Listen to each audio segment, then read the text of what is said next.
Como todos tienen mascarilla, ¿verdad? El juez, para que puedan escuchar lo que va a decir, hacer más fácil la audición, por eso se está quitando la mascarilla, porque creo que no debo tener tanta mala suerte que salte un coronavirus que violente la mascarilla de usted y que venga precisamente donde mí. Aunque, como dicen que a veces, cuando uno está de mala suerte, dice que se cae de espalda y se rompe la boca. Miren, yo les decía, y ojalá que esto sirva para una próxima ocasión, de que el Ministerio Público, cuando tenga casos de esta naturaleza, traiga de manera puntual las imputaciones a cada persona y que se le haga comprender a cada uno de qué se le acusa.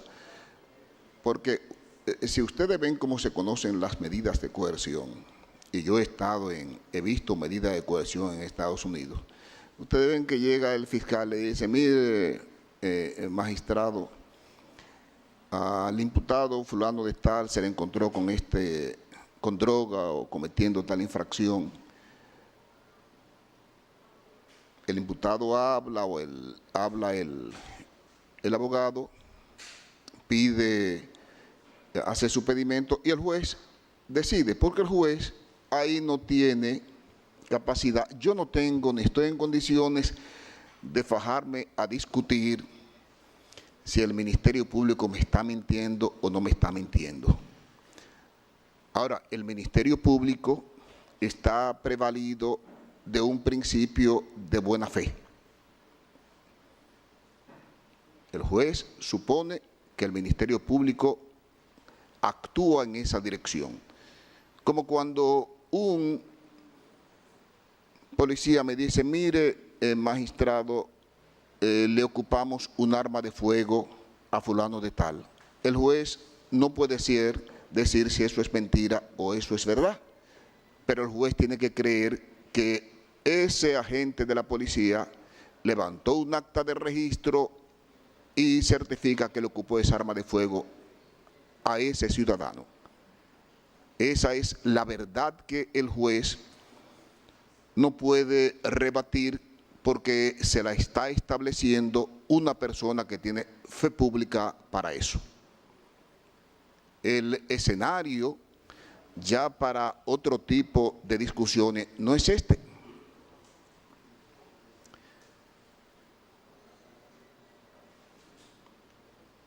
Hubo una discusión muy interesante respecto a la tipicidad. Interesante. Y la asumo como una enseñanza didáctica. Fíjese, yo voy más lejos. Yo ni siquiera digo que el lavado de activos se tipifique porque haya un delito precedente y que es una infracción autónoma. Sí, yo creo que es autónoma. Pero por desgracia, dentro de sus elementos constitutivos, tiene que tener una infracción primaria. Es autónoma, pero uno de sus elementos constitutivos es que aparezca una infracción previa. Si no apareció esa infracción previa, entonces no se tipifica porque le falta uno de los elementos constitutivos. Así es que yo veo el asunto.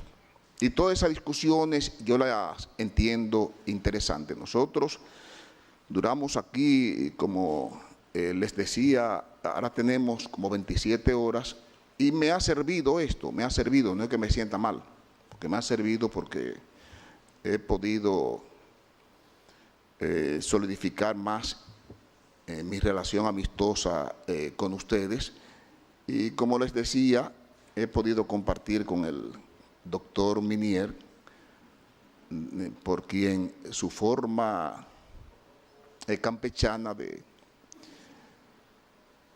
de exponer y de litigar me resulta llamativa. Y Y no hay discusiones más llamativas que esas discusiones que se dan entre el doctor Minier y la magistrada Jenny Berenice. Yo me pasaría los días escuchándolo discutir, escuchándolo litigar, porque de verdad que Santiago ha dado lumbreras, y eso hay que reconocerlo. Fíjense, en días pasados, yo estaba escuchando a Pepe Mujica, una persona con una vocación humana extraordinaria. El que ve esa película de Pepe Mujica, creo que se llama 12 años en una noche, interesantísima. Pepe Mujica llegó a ser presidente de Uruguay y aún sigue en su Volkswagen. Finalmente en estos días se retiró y él decía, cuando se retiraba,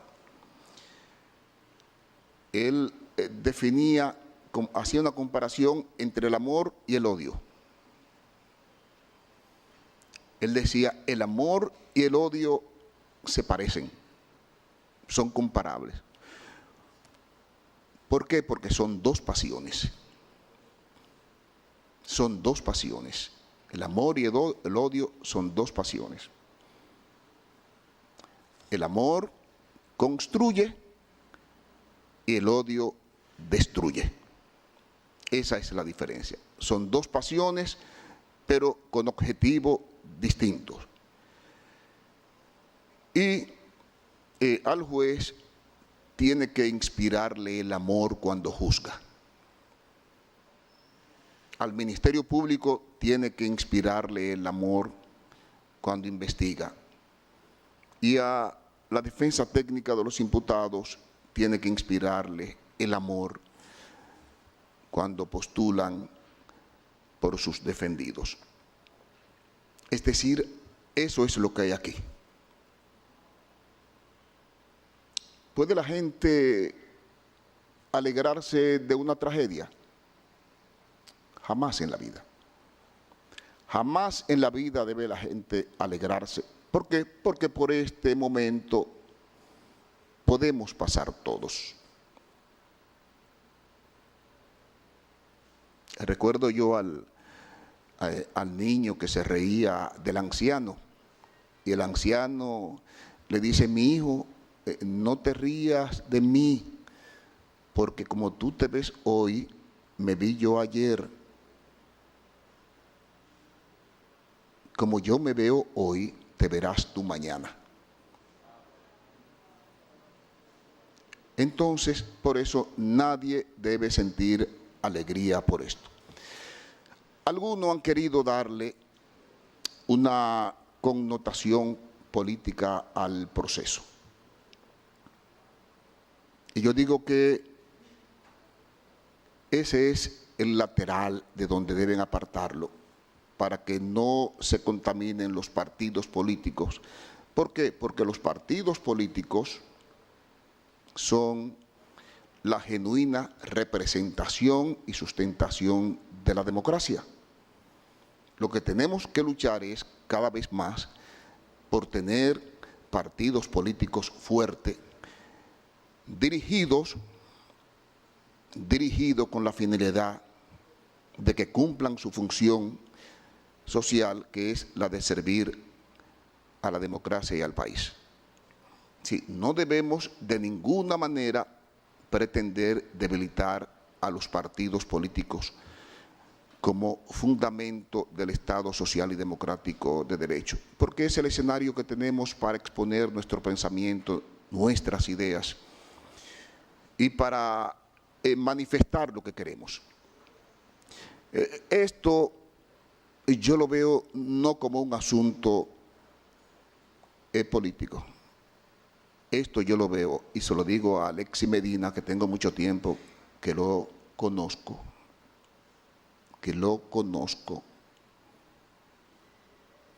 como un mal pago familiar que nunca debió haber sido. En una ocasión Alexis vino aquí con un problema y me consultó. Y si él no me deja mentir, yo le dije a Alexis, deja eso así. ¿Y sabe por qué le pedí que dejara eso así? Yo decía, mira, tú eres hermano del presidente de la República. Tú eres hermano del presidente de la República. Y a veces uno, aún teniendo razón, tiene que dejar pasar cosas. Hay una tienda de repuesto ahí en la carretera Sánchez, no recuerdo cómo se llama, está en el 7,5. A mí se me dañó el motor del carro y fui y compré un motor. El motor salió dañado. Cuando voy, el carro sin motor, se comunica el mecánico con el señor comenzó a saltar y a brincar y me mantuvo dormido y no cumplió ni con repararme el motor ni con reponérmelo. Tenía un amigo que me decía, somételo, ponlo en una querella. Y tuve la intención de ponerle una querella. Después reflexioné y dije, bueno, si vengo y le pongo una querella aquí en el Palacio y lo mandan a buscar preso, él va a decir que eso se está haciendo porque yo soy juez. Y esas son de las limitaciones que tenemos nosotros cuando tenemos funciones públicas o cuando tenemos familia que ocupan posiciones cimeras en el Estado. Digo que es algo familiar porque, si ustedes no lo saben, Alexis Medina, que es el hermano más chiquito del expresidente de la República, el más pequeño, ha sido la niña linda de él. La niña linda del presidente, y eso lo sabe su hermana. Que el expresidente de la República ha sentido una debilidad extraordinaria por su hermano. Y el propio expresidente siempre fue cuidadoso. Y yo soy testigo de eso. Siempre fue cuidadoso y mantuvo a Alexis a distancia. Lo mantuvo a distancia. Por eso le digo que no es un asunto que, aunque quieran asumirlo de manera política, no se trata de eso. Se trata de una falla familiar en que una persona, no sé si por inmadurez o por lo que sea, desconoció que su hermano ocupaba una posición y que eso lo obligaba a él a mantener una postura que no pudiera, diría yo, atollar al gobierno de su hermano. Pero Alexis no correspondió con las pretensiones del presidente, de su hermano. Y Alexis comenzó a hacer negocio. Y los negocios de Alexis fueron notorios. Fueron notorios.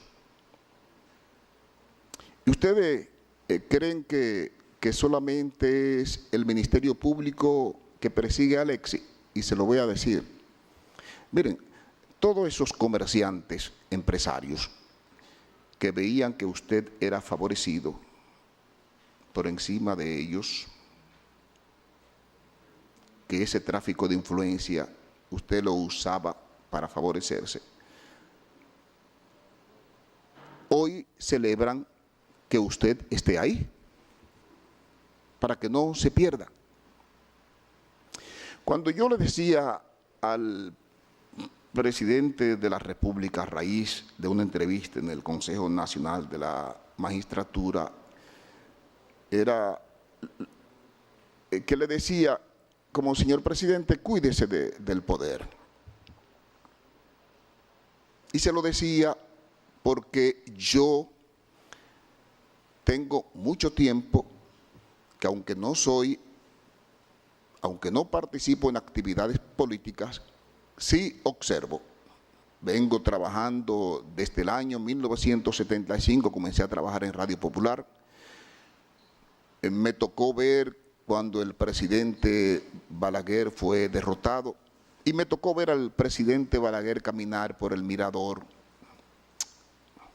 acompañado de Bello Andino, Pérez Bello y otra persona en una ocasión. Caramba, yo decía, ¿y cómo puede uno pensar que una gente que era tan querida, hoy camine de forma tan solitaria? Después, el 4 de julio de 1982, tuve que vivir, y esa información la difundí yo en Radio Popular, siendo yo locutor, cuando el presidente Antonio Guzmán se quitó la vida. La soledad. Pero más penoso para mí fue ver cómo murió el doctor Salvador Jorge Blanco. Una persona que yo recuerdo que trabajaba yo para Radio Popular e iba a cubrir todos los lunes su visita a las 7 de la mañana al Consejo Estatal del Azúcar. Y después el doctor Jorge Blanco, con tantas personas a su lado sirviéndole, termina muriendo solo porque se cayó de una cama, sin ni siquiera una persona que lo agarrara para evitar esa caída. Cuando había tanta gente a su alrededor que lo aclamaban y se reían de cualquier chiste que hicieran. Porque cuando uno está en el poder, el chiste más agrio que uno haga despierta muchísimas carcajadas. Y uno llega hasta a creerse que uno nació para ser cómico, hacer drama, porque la gente se ríe de todo. Y es así, el poder es así.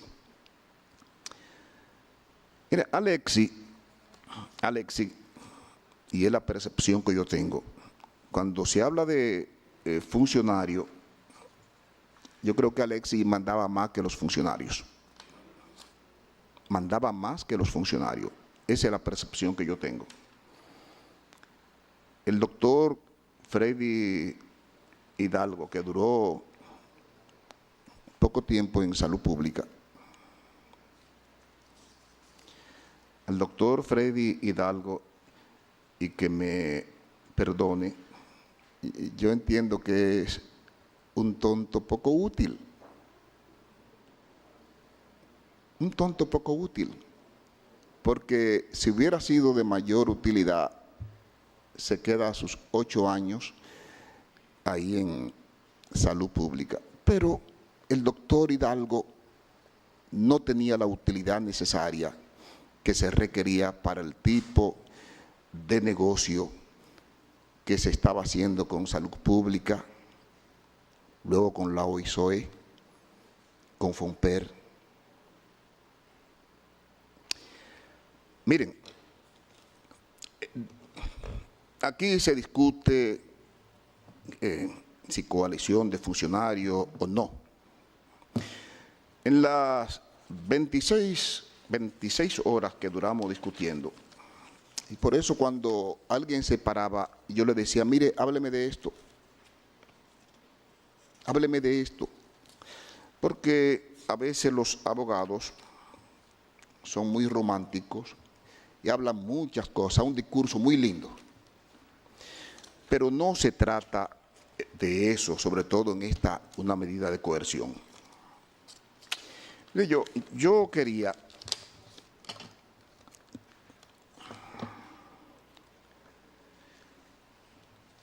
aquí dice el Ministerio Público que hasta ahora yo debo creer eso porque esta es la verdad que yo tengo. Y entiendo que el Ministerio Público actúa en base al principio de buena fe.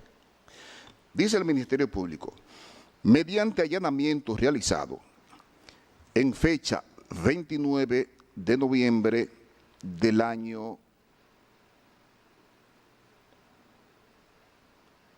2000, 20, aproximadamente a las 3 antes meridiano, en el apartamento número T3, 29-A, 29º nivel, Torre Malecón Center, ubicado en la avenida George Washington, sector Ciudad Universitaria, Distrito Nacional, lugar donde tiene su domicilio y residencia el imputado Juan Alexis Medina Sánchez, fueron ocupadas evidencias relativas al contrato por el monto total de $1.450.000 conforme autorización del despacho DAC-30 número 00001033 del 7 de noviembre de 2018, suscrita por el director general de la OISOE, coimputado Francisco Pagán Rodríguez, dirigida al coimputado Julián Suriel en calidad de presidente de General Supply Corporation, para ser utilizado presuntamente en el asfaltado de la carretera San Juan-Las Matas de Farfán.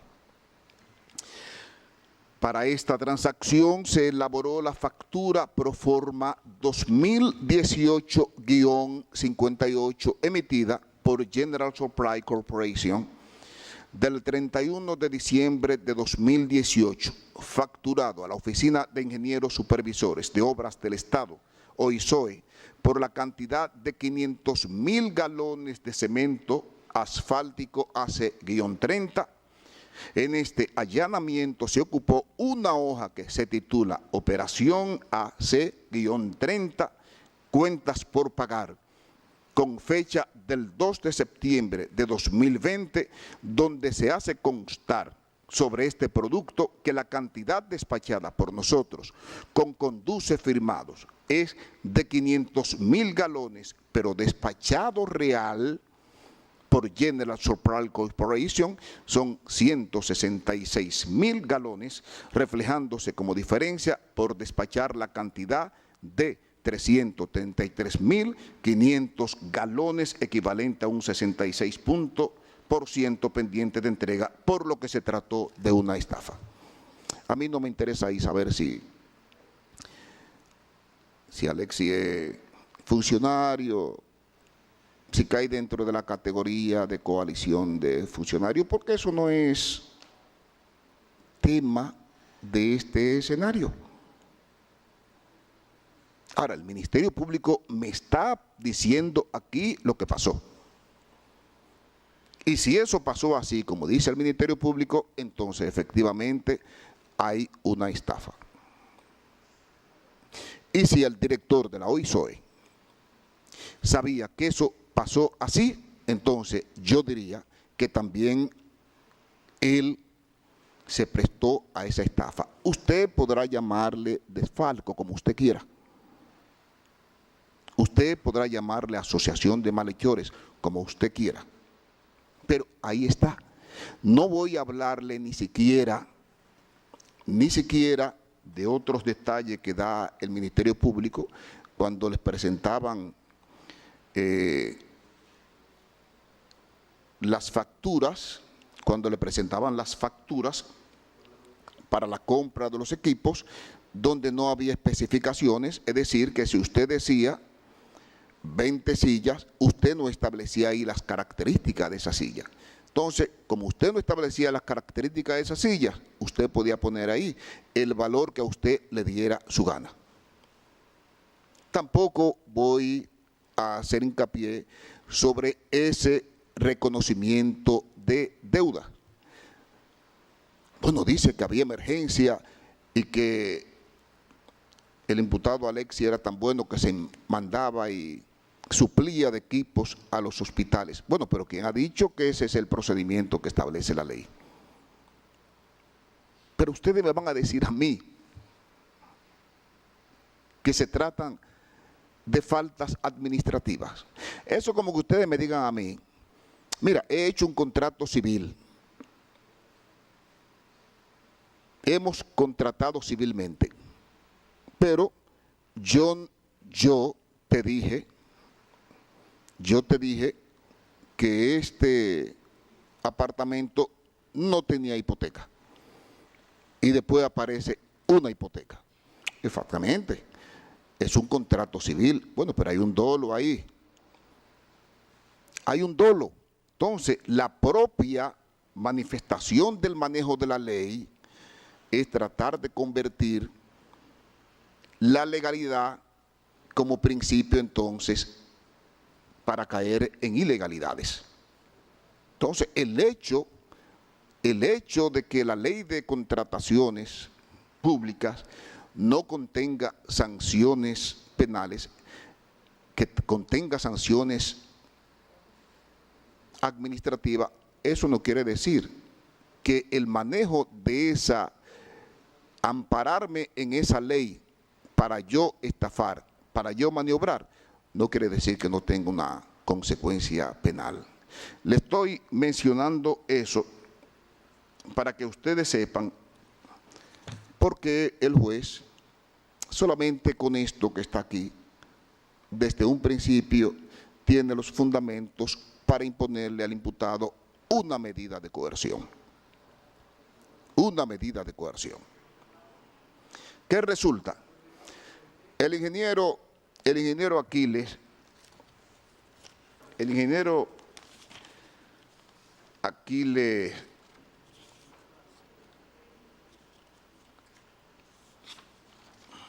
Alejandro Christopher Sánchez, a quien llevó al OISOE el señor Pagán como su asistente. Y yo entiendo, porque uno, cuando llega a un cargo, uno trata de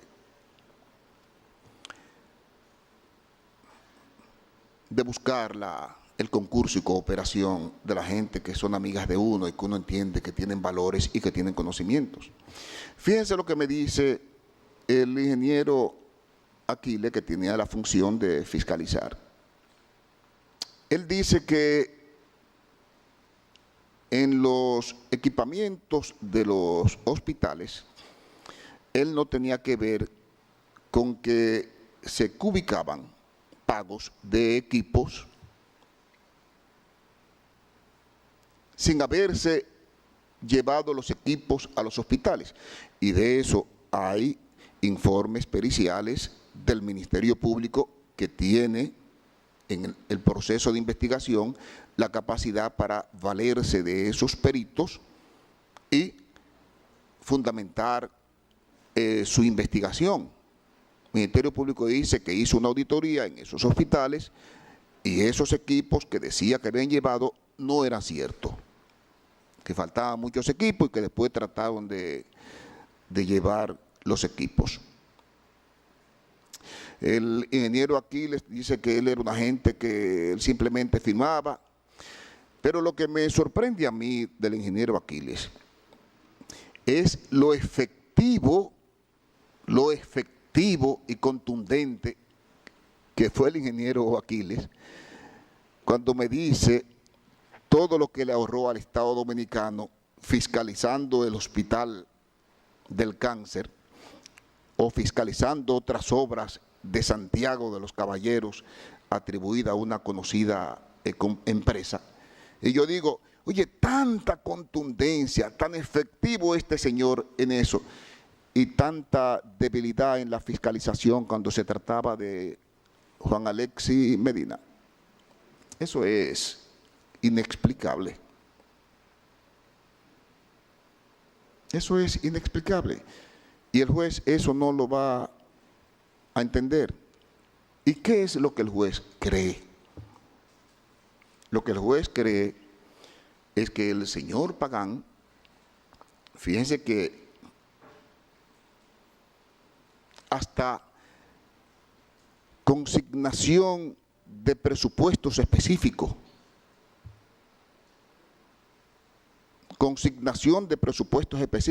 que le correspondían a otras instituciones, se la llevaron al señor Pagán porque era el más arretado de todo. Otros no se atrevían a hacer eso, pero el señor Pagán sí. Dice Alexis, yo lo felicito porque yo tengo amigos que tienen con deudas públicas 5 o 6 años. Pero La suerte de Alexis es que él tuvo amigos que le saldaron esa deuda pública lo más rápido posible antes de que se fuera el gobierno. Y la pregunta que yo me hago es, ¿y si hubiera sido yo? Y todos esos ingenieros que dice el ingeniero Pagán que van a diario a cobrar ahí sus obras, sus ubicaciones. Bueno, pero ¿y todos esos ingenieros por qué no le pagan con la misma rapidez con que le pagaban a Alexis Medina? ¿Por qué? ¿Por qué tanta diferencia? Bueno, porque lógicamente se asociaron. El juez entiende que se asociaron con propósitos ilícitos y esos propósitos ilícitos han llevado al Ministerio Público a esta investigación que tendrá que completar y que se inicia para estafar al Estado. De eso se trata. Ahora, ¿qué resulta con relación a mí? Me da pena. Me da pena el caso de Julián Esteban Suriel, que fíjese, Julián. Miren, en el caso suyo, si me preguntaran qué pasó con usted, yo diría, mire, Julián es una persona que hacía negocio, trató de hacer negocio con Alexis, no le resultó y se fue. Eso yo creo. Ahora, ¿cuál es el problema suyo? ¿Qué diablo buscaba usted con ese fusil en ese apartamento? ¿Qué buscaba usted con armas de fuego en ese apartamento? ¿Por qué, si eso no era suyo? ¿Por qué? Porque nadie puede autorizarle a usted tener un fusil porque usted no es militar. Bueno, es que hasta para salir a la calle a un militar, siendo militar, tienen que entregarle fusil. Ahora, ¿qué busca usted con un fusil guardado? Y lógicamente eso es lo que yo estoy ponderando con respecto a usted. Porque si me dijeran respecto a los negocios suyos con Alexis, yo diría, no. Él trató de negociar con Alexis, pero Alexis, que es muy hábil en los negocios, no cuajaron. No cuajaron. Como tampoco cuajó el señor Domingo Antonio Santiago Muñoz. Ese fue a hacer negocio, como todo comerciante, claro, con el hermano del presidente de la República. Tampoco cuajó y se fue. Entonces, a veces hablan de que el señor Alexis lo buscaban para venderle mercancía al gobierno. Bueno, pero ¿a quién va a buscar Mayén para venderle, sino al hermano del presidente que tiene acceso y tiene influencia en todos los estamentos? ¿A quién va a buscar el que tiene 1 millón de mascarillas? Sino al hermano del presidente que tiene acceso e influencia en todos los estamentos. Le puede vender a la policía, a todos los hospitales. Entonces, la gente, por eso le salía la mercancía más cara al Estado. Porque si yo tengo 1 millón de mascarillas, si yo pudiera vendérselo directamente al Estado podría vendérselo más barato. Pero si tengo que buscar a Alexis para que se lo venda él al Estado, entonces ya le estoy cobrando al Estado, más Alexis le está cobrando al Estado, entonces las cosas le salían más caras.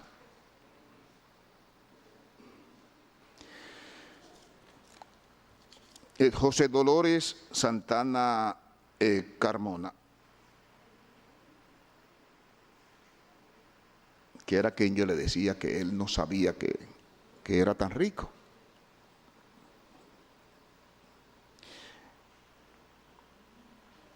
una persona que no es profesional, pero inteligente. Tuvo la oportunidad de encontrarse con el presidente, con el hermano del presidente y lógicamente que él le sirvió, él le prestaba su nombre, firmaba cheque, aparecía con acciones de 50% en compañías multimillonarias, pero a resumida cuenta, quizás lo ponemos con la cabeza para abajo y los pies para arriba y lo sacudimos y posiblemente no bote un centavo del bolsillo. Porque ganaba un sueldo.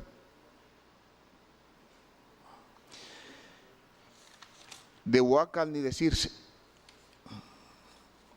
Huácar vivía de aquel lado, que posiblemente cuando fueron a apresarlo lo encontraron sentado en una mecedora. Pero ¿cuál es el problema de esas personas? Bueno, que lógicamente esas personas prestaban su nombre y se prestaban a todo tipo de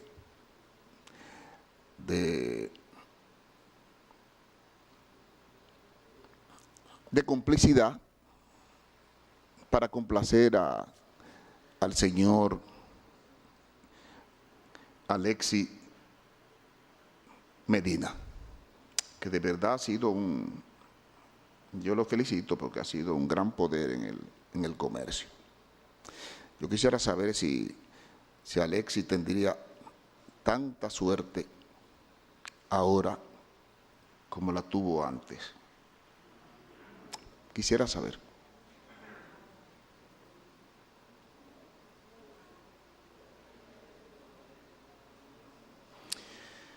Bien, mire, aquí está la hermana del presidente de la República, doña Magalis, y para su consumo, doña Magalis, yo le voy a decir en beneficio suyo cuál ha sido el comportamiento siempre de este juez con respecto a las mujeres. El juez ha sido siempre muy medido en el trato que le dispensa a las mujeres. ¿Por qué? Porque al sacar a una mujer de su casa, se ponen en juego muchas cosas. El hombre puede irse. Entonces, el juez siempre ha sido muy medido con relación a eso. Y se lo advierto en base a eso, para que usted sepa que el juez a usted no la va a mandar a prisión preventiva, tomando en consideración eso. Ha sido un tratamiento. Yo si ustedes ven mi historia, para yo mandar a una mujer a la cárcel, yo lo analizo mucho las infracciones, porque además es difícil que una mujer se fugue. Una mujer es difícil que se fugue porque ciertamente los sentimientos las ata siempre a la familia. Para que usted sepa eso. Ahora, ¿qué quiero yo decirle a usted, doña Magalis? Y usted sabe que mire, existía un comité de compra en Fromper. Existía en Fromper un comité de compra. Claro, ese comité de compra, ¿a quién llamaba cuando había concurso? A las empresas de Alexis. ¿Y por qué lo hacían? Bueno, porque usted y el señor Fernando Rosa, que eran los responsables de eso, manejaban ese comité. ¿Y quién le va a decir que no al jefe o a la hermana del presidente de la República? Decirle que no. Bueno, el señor Hermosén, que fue nombrado por ayuda de una de las hermanas del presidente, fíjese que se negó a dar las certificaciones de unas remodelaciones de unos hospitales, y él dice que a los 13 días lo quitaron, porque esa es la consecuencia, lo quitaron. Pero otra cosa, doña Magalis, usted sabía que su hermana estaba ahí. Su hermana estaba ahí. ¿Y cómo el juez puede no pensar que lo que se le pasaba a su hermana mensualmente o las obras que se le asignaban al señor Alexis no era para que los beneficios retornaran a usted y al señor Fernando Rosa? ¿Cómo el juez puede escapar de pensar eso? De ninguna manera. De ninguna manera. Miren, el que quiera darle una connotación distinta a esto que está pasando aquí, está equivocado. Aquí lo que está pasando es una familia que traicionó la debilidad sentimental por sus hermanos que tiene el presidente de la República. Eso es lo que el juez advierte. A mí nadie me habla de que esto es político. No, no, no. Y eso debe servir de ejemplo, señores. Y no es que los presidentes no le den trabajo a su familia, porque la familia tiene derecho a trabajar. Lo imperdonable es que la familia traicione esos sentimientos que tienen los presidentes al ponerla a trabajar. Y eso es lo que ha pasado aquí. Alexis llegó donde pagan. Yo le puedo mencionar un funcionario que salió huyendo. Chanel Rosa. Chanel Rosa. Dijo, no, yo no voy a pagar eso.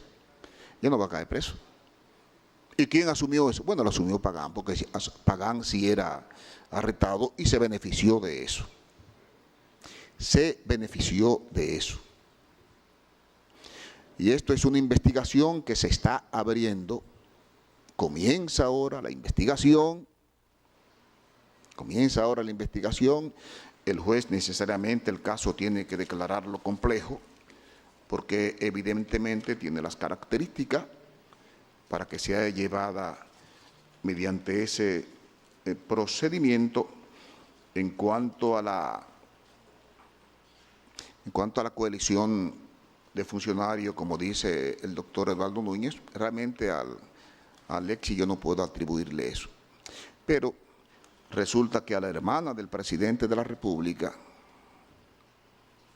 señora Magalis, y al señor Fernando Rosa, sí hay una coalición de funcionarios. Sí lo hay. El ingeniero Aquiles y el ingeniero Pagán, sí, entre ellos hay una coalición de funcionarios. El Contralor General de la República, el excontralor Hermosén, doña Magalis, Fernando Rosa, el ingeniero Pagán, el ingeniero Aquiles, sí hay una coalición de funcionarios. Cuando él dice, bueno, lógicamente que Alexis no puede ser insertado en esa línea, pero sí el juez le está estableciendo por qué la medida de coerción en contra de esos imputados. Siendo así, ¿qué el juez entiende? Mire, Juan Alexis Medina Sánchez, Francisco Pagán Rodríguez, Aquiles Alejandro Christopher Sánchez, el juez entiende que hay mérito suficiente para que ellos vayan a cumplir prisión preventiva por 3 meses. 3 meses.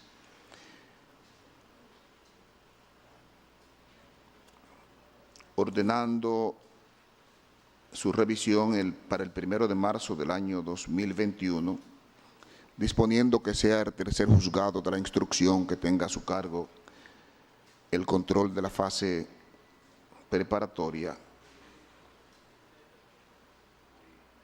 y ordenando a la vez que los imputados cumplan esta medida en el CCR San Cristobalense, tal y como era solicitado el Ministerio Público, que es una cárcel del nuevo modelo penitenciario.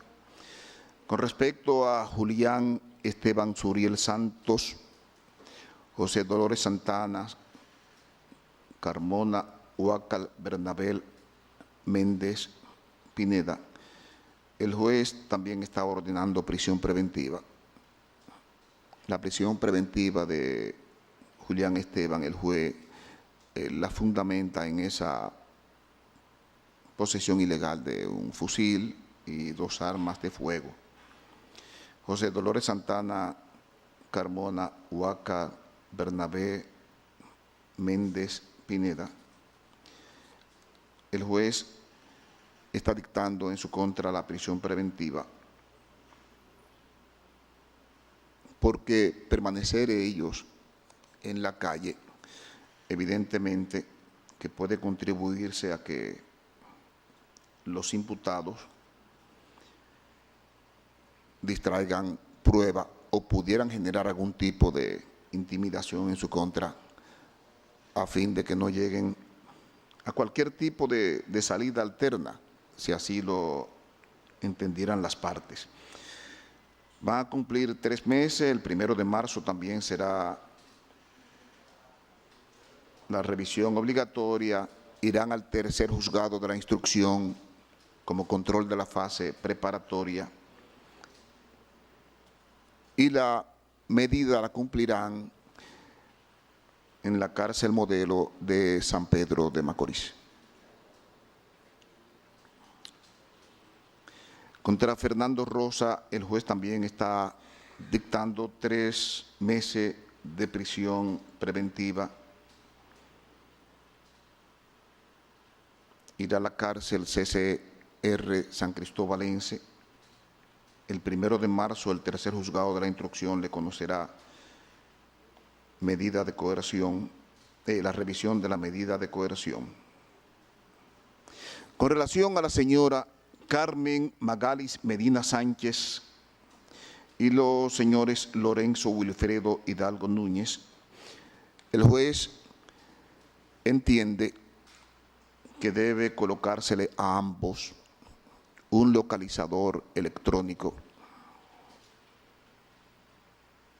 y someterse a la vigilancia presencial dispuesta por las autoridades correspondientes.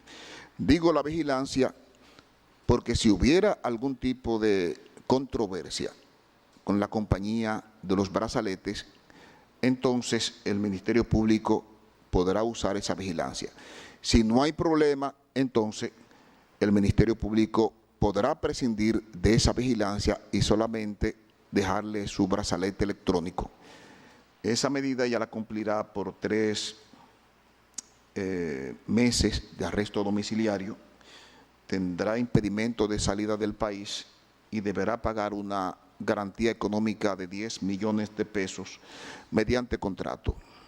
Igual medida cautelar el juez está dictaminando, está imponiéndole al doctor Freddy Hidalgo, deberá pagar 10 millones de pesos mediante contrato, se le impondrá un localizador electrónico y una vigilancia presencial.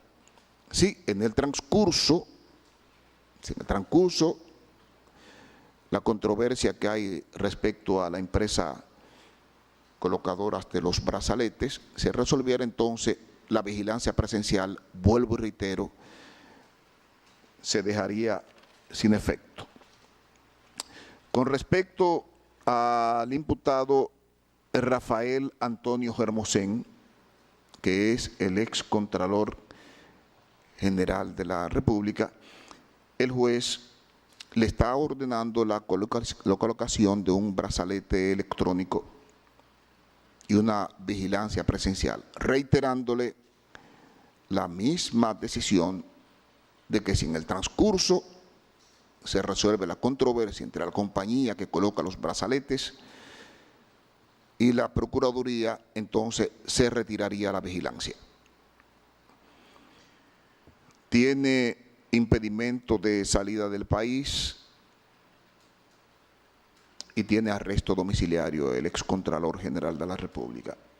Con relación al señor Domingo Antonio Santiago Muñoz, el juez entiende propicio pura y simplemente ordenar su puesta en libertad mediante la presentación periódica por ante el procurador fiscal adjunto que tiene a cargo la presente investigación. ¿Qué ha considerado el juez? Bueno, el juez ha examinado los documentos preparados por la defensa técnica de dicho imputado, ha podido corroborar, ha entendido coherente la versión del imputado Alexis Medina con la versión que él nos da, y por eso ha tomado esta decisión. La decisión estriba: si hubiera habido la posibilidad de ponerlo en libertad bajo la promesa de presentarse a todos los actos del proceso, el juez hubiera ordenado su libertad pura y simple. Pero ya eso no existe. Si el juez entiende que hay algún viso que genere una investigación, tiene que imponerle una medida cautelar, aún sea sencilla, para atarlo al proceso. Ya el Ministerio Público decidirá en el transcurso de la investigación si arriba a un acuerdo con él, si presenta acusación o cualquier acto conclusivo al respecto. Quiero darles a todos las gracias por permitirme, señores, conocerle y compartir con ustedes. Que tengan una feliz noche.